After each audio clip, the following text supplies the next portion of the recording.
What's up, y'all? New day. Got another part that just came in. The Megan strut bar, the IS. Yes, I keep that thing covered so no one's peeking. But it's gonna be a little quick clip or video, and just for installation, see how it looks. And yeah, so I'll be right back. I'm gonna get some tools and whatnot and get this thing ready.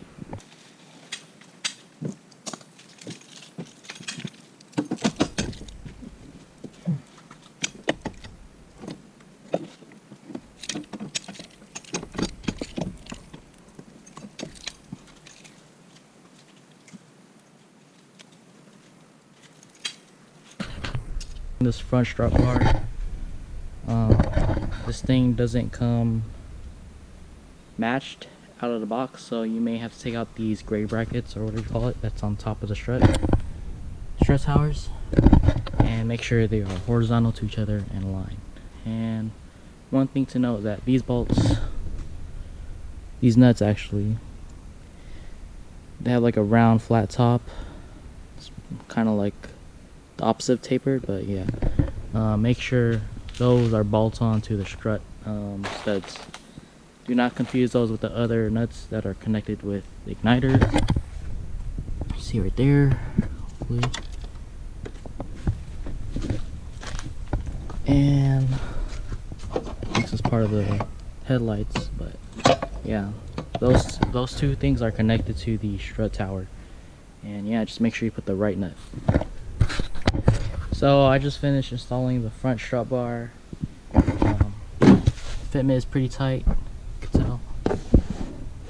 Like one finger, and probably less than probably like quarter or less than 1/8 or 1/16.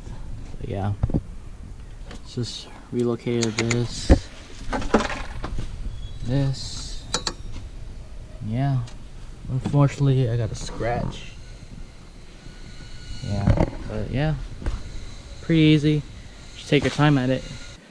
So I ran through some problems with the front strut bar, and the problem I have is the hood. The hood will close, but it'll be too tight, and so I tried getting rid of the underhood blanket or heat blanket, however you want to call it, this thing, and it did not work.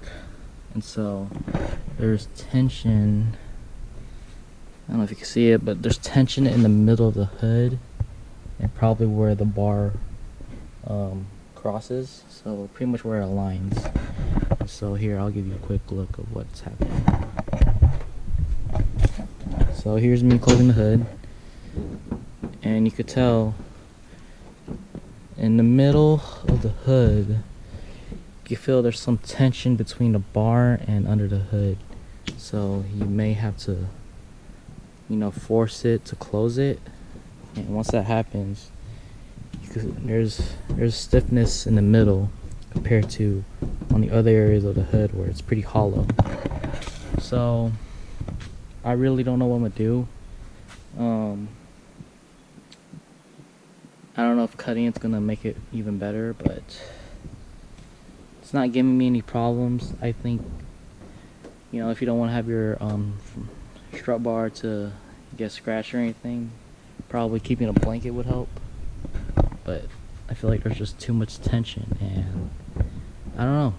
Who knows? Maybe the hood might fly off because there's tension between the strut bar and the hood, and the hood just wants to pop off. But yeah, it'll close, but it's definitely a stiff close compared to if you didn't have the strut bar. I'll show you the location of the struts in the rear side of the car. So here we go.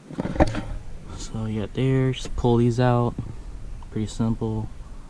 Just have something to hold it down just in case it pops up. But yeah, just 1, 2. And I'm not sure if the strut bar is going to be the same situation with the front one, where I have to unbolt it and make sure it's aligned and horizontal. When you are installing it when you're installing the bar, just be sure you try to compensate for each side, because if one side is inner than more inside than the other, then you won't be able to line up the holes with the stud. So just make sure you note that. Alright, before I end this video, I also need to mention that cutting these through the trunk carpet is a bitch. My God. Like, trying to fill up on where the bracket is like, not really of a bitch, but, you know, cutting it with. Alright, here's the final product, boys. So, yup. You know, the fine cuts. Thanks to Megan Racing, you know. Real clean and solid.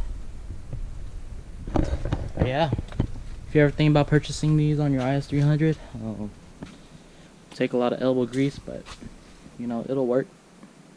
Haven't test drove it yet, but I will let you guys know hopefully soon. And yeah, see you guys next time.